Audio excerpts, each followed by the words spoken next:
video may ultimately just be for my own purposes. I may never even watch this again, or who knows. I may end up sharing this video with people to help me accomplish this goal. This goal is a non-profit corporation with the purpose of advancing music theory.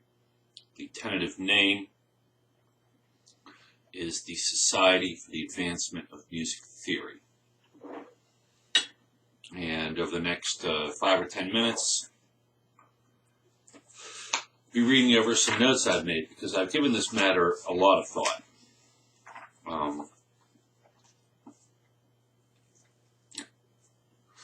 And I'm looking over my notes. Okay, I'm going to begin with a quote from Plato from the Republic, 401-D.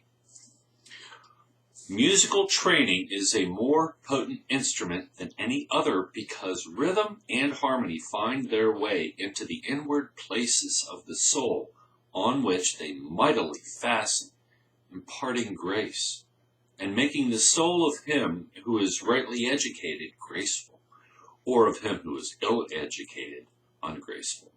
And also because he who has received this education of the inner being will most shrewdly perceive omissions or faults in art and nature, and with a true taste, while he praises and rejoices over and receives into his soul the good, and becomes noble and good, he will justly blame and hate the bad, now in the days of his youth, even before he is able to know the reason why. And when reason comes, he will recognize and salute the friend with whom his education has made him long familiar.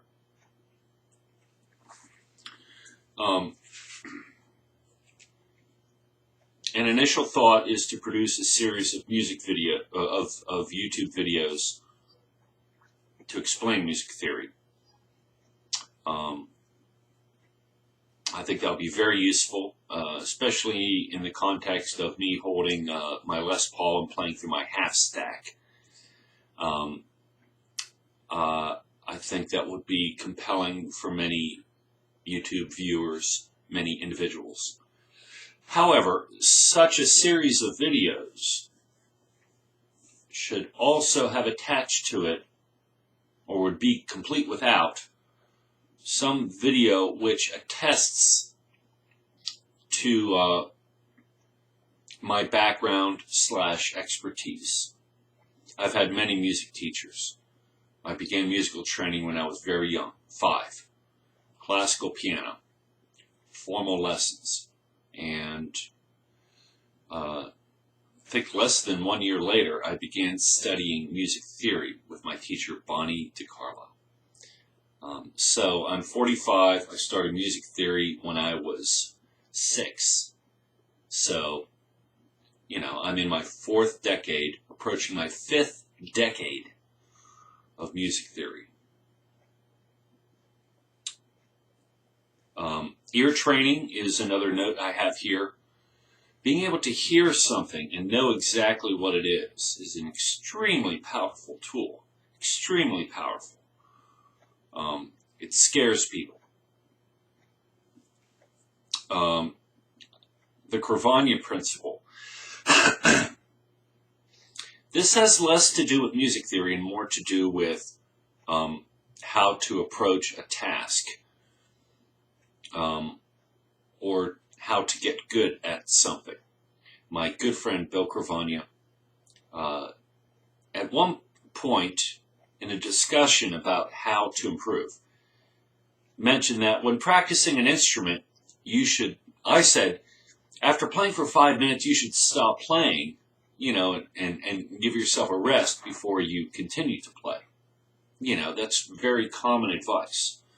And Bill was compelled and inspired enough to put forth the notion that you should really play for 1 minute and then stop.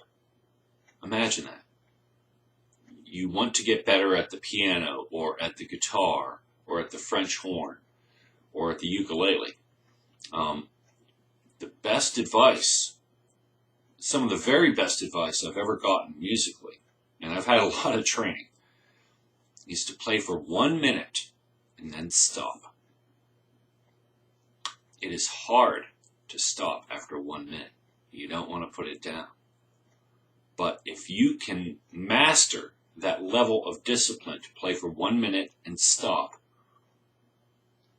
for several minutes, and then play for 5 minutes, as per the usual advice, and then put it down again, and then pick it up again after, a little bit later.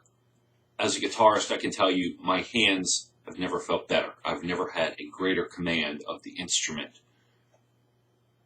When I follow the Crevagna principle of playing for 1 minute and stopping, when I follow that principle, I am my best. I'm the best I've ever been. All right. Speed and volume. This is not musical training.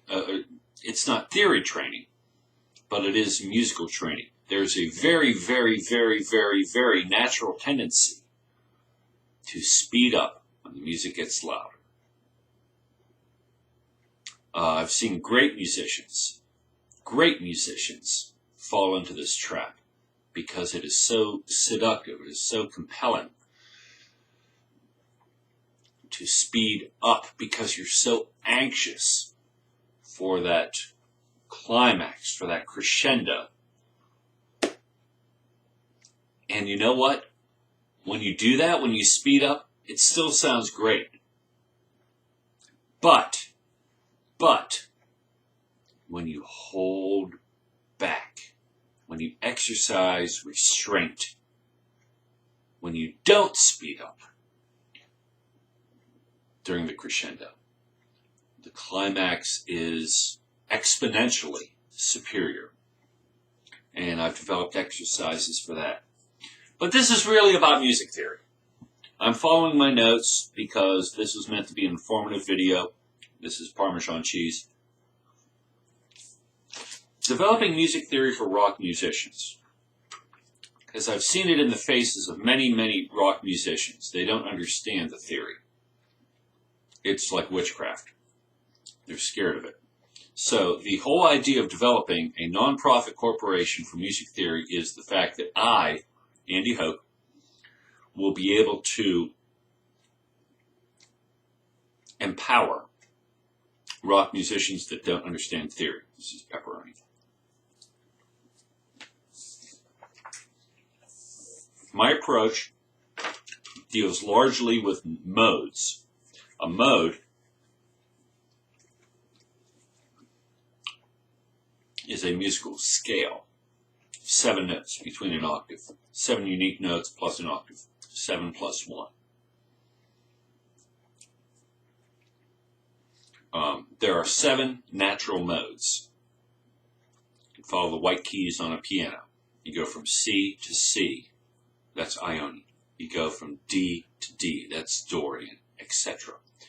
Ionian, Dorian, Phrygian, Lydian, Mixolydian, Aeolian, and Locrian. 7 natural modes. 7 unique notes in an octave. 7 unique starting points, plus the octave. Here's my tattoo. You're not going to be able to see that, are you? No. All right. But basically,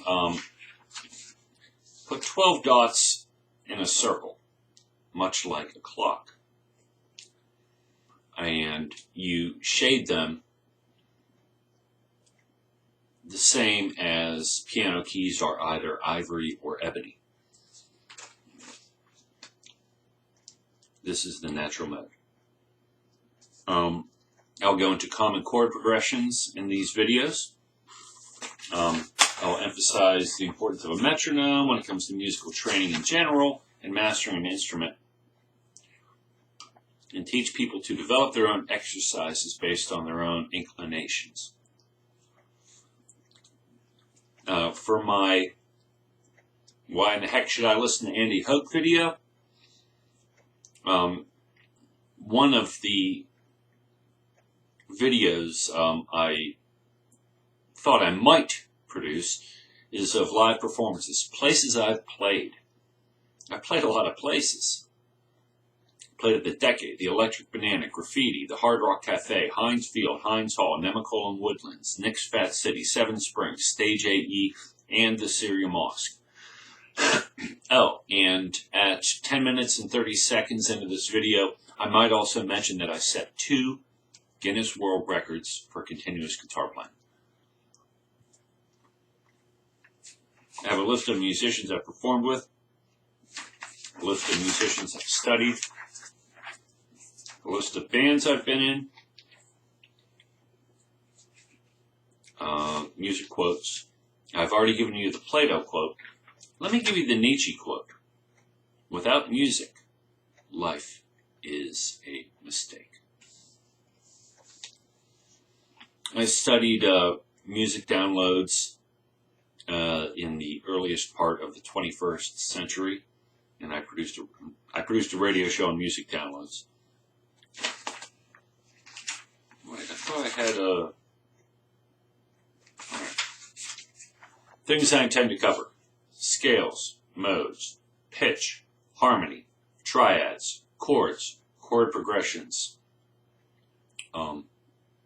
transpositions. These are fundamental concepts that I intend to develop. These are really the meat of it. When many musicians hear the word scale or chord progression or key signature or diatonic or non-diatonic or chromatic, they get a little bit shaken. They shouldn't be. These are simple concepts. There's a finite amount to know about these things. Things can be boiled down to their essential essences. So, there's this IRS Form 1023EZ, which it seems like, based on at 11:25 a.m. on November 24th, 2014, IRS Form 1023EZ appears to grant tax-exempt status almost immediately, which is a great improvement over the legacy Form 1023, which is the filing is at least 30 pages, based on my estimate at this point. 30 pages of tricky stuff. So, I've been consulting with a tax attorney.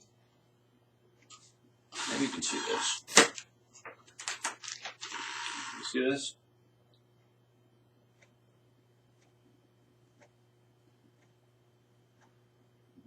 Do, re, mi, fa, sol, la, ti, do.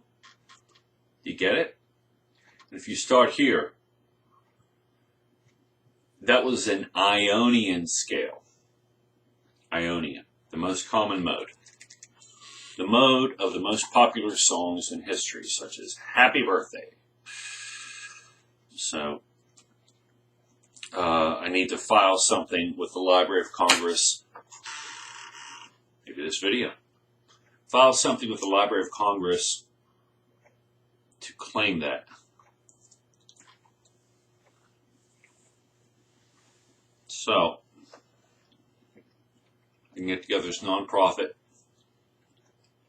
You can be the president or the director of this nonprofit. Draw a modest salary of $45,000 a year. So I can work on the advancement of music theory. Like Socrates or Plato said, there is no more potent instrument than musical training. I'm trying to furnish information. This is the information age, and I feel like it's my job. It's my job to furnish information.